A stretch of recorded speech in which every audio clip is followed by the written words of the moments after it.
Okay, so carbon cycle obviously has a lot to do with the biosphere, and we have seen this ocean color satellite data which shows both the terrestrial chlorophyll and the ocean chlorophyll, and we have our familiar East Pacific upwelling, Atlantic upwelling, the Congo Zaire River, the Amazon River, and so on and so forth. Of course, the Amazon forest, Central African rainforest, Indonesian rainforests, and so on.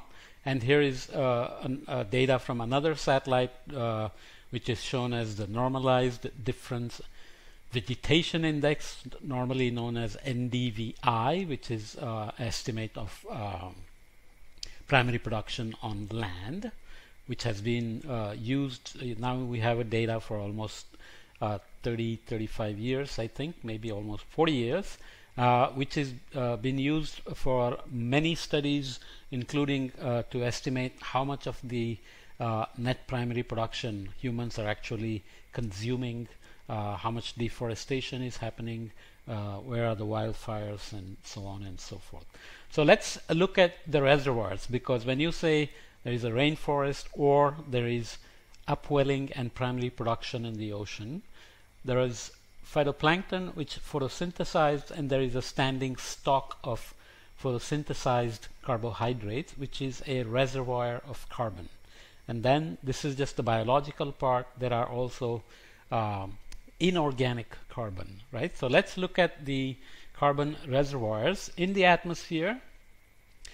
These numbers are obviously changing every year because human beings are adding carbon as well as methane, and they are deforesting, afforesting, urbanizing, agricultural conversions, etc., etc. So just look at the relative size of the reservoir, especially when you go down to the ocean storage of carbon, right? Atmosphere has a small amount of methane, but it's a very strong greenhouse gas, so it's still very important. And remember, we looked at methane in parts per billion by volume as opposed to CO2, which was in parts per million by volume. So it's 5 gigatons of carbon.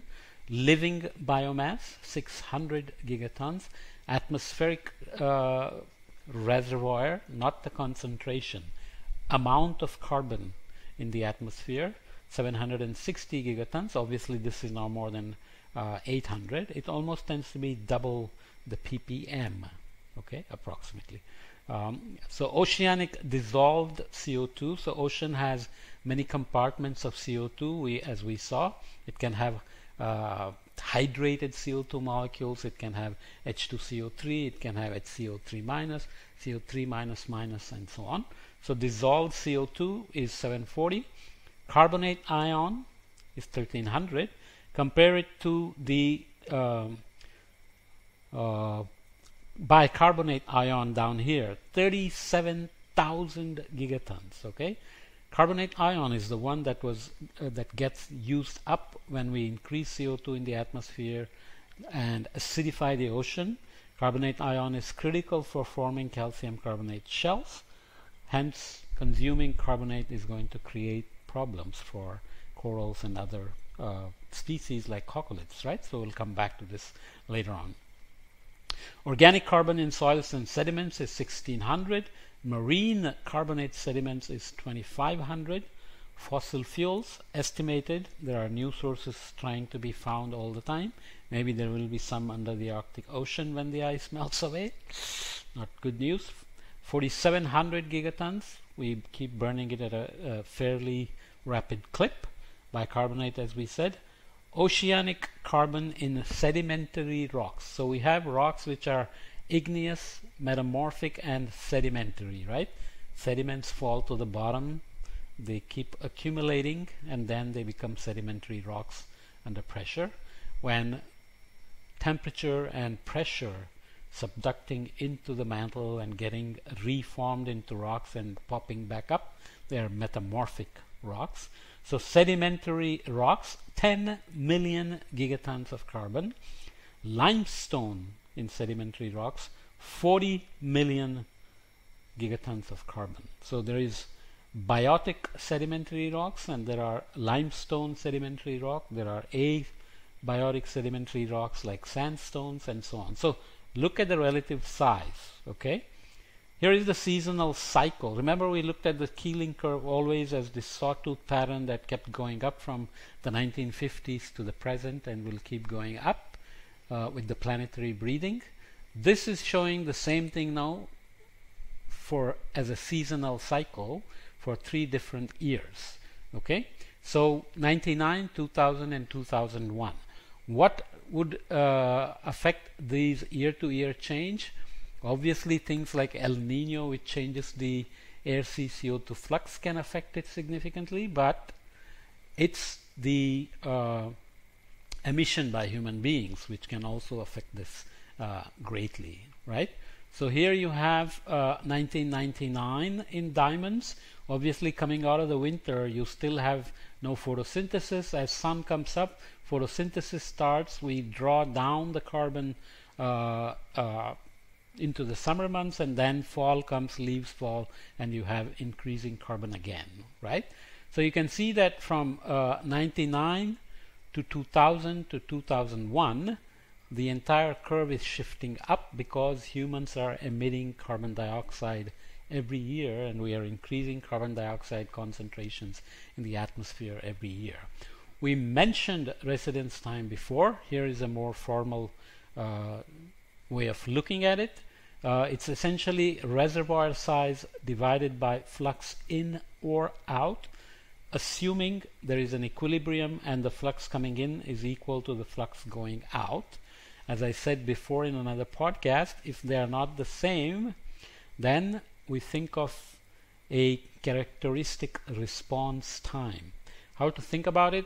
I think I had mentioned the nuclear tests before. In the 1950s, we didn't know about the radiation impacts and so on, so people used to sit and watch nuclear explosions in the atmosphere. So when you release radiation like that into the atmosphere, how long does it take for the radiation to wash out, to be deposited into the ocean, to be taken up by photosynthetic organisms, this and that? Where does it go? How long does it take? So that's when the fluxes are not constant. So inflow of 60 gigaton carbon per year from respiration and decomposition into the atmosphere with a reservoir size of 760 gigatons. Outflow of 60 gigatons into photosynthesis. Obviously there is also oceanic sink as well. So you can divide 760 by 60 and get, this is gigatons per year and this is gigatons, so you obviously get a time scale. When you divide this by this, you get however many, more than 10 years. Is that the residence time? We kept saying that the residence time of CO2 in the atmosphere is multiple centuries. Well, it is, because there is a lot of other sources, there is a lot of recycling and so on. So this gives you a simple sense of what the residence time is. Okay. What are the feedbacks? Just upfront, you know that carbon dioxide is being mixed with H2O with a photon from the sun. It's producing the basic molecule of carbohydrate. Remember, this is 6CO2, 6H2O, C6H12O6, and then 6O2, but nonetheless, just in a simple way. And respiration basically goes the other way, right? So as you increase CO2 concentration, relative photosynthetic rate keeps going up. This is what we called before carbon fertilization. As you increase carbon dioxide concentration, the stomata open to take up CO2, and the stomatal conductance, or the time period for which it has to remain open, has to optimize. So it has to minimize the loss of water which has been brought with hard work from the roots, from the ground to the leaf, and CO2 has to be taken in. So it opens up, grabs CO2, and before too much moisture is lost, it closes, right? So we increase CO2, then it doesn't have to remain open so much because there is higher concentration of CO2, can take up CO2 and close down. So there is a fertilization effect. So that is your negative feedback. As atmospheric CO2 increases, photosynthetic rate goes up. Remember your feedback diagram, this coupling is positive, this goes up, but this is negative because as photosynthetic rates go up, atmospheric CO2 goes down. So that's a negative feedback shown with the circle. That's a negative coupling shown with the circle.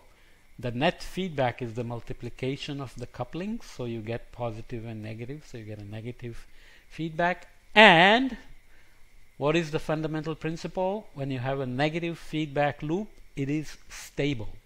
So this is a stabilizing loop. Photosynthesis tries to reduce carbon dioxide by increasing photosynthetic rate. But the time scales matter because we are emitting lots of CO2 every year.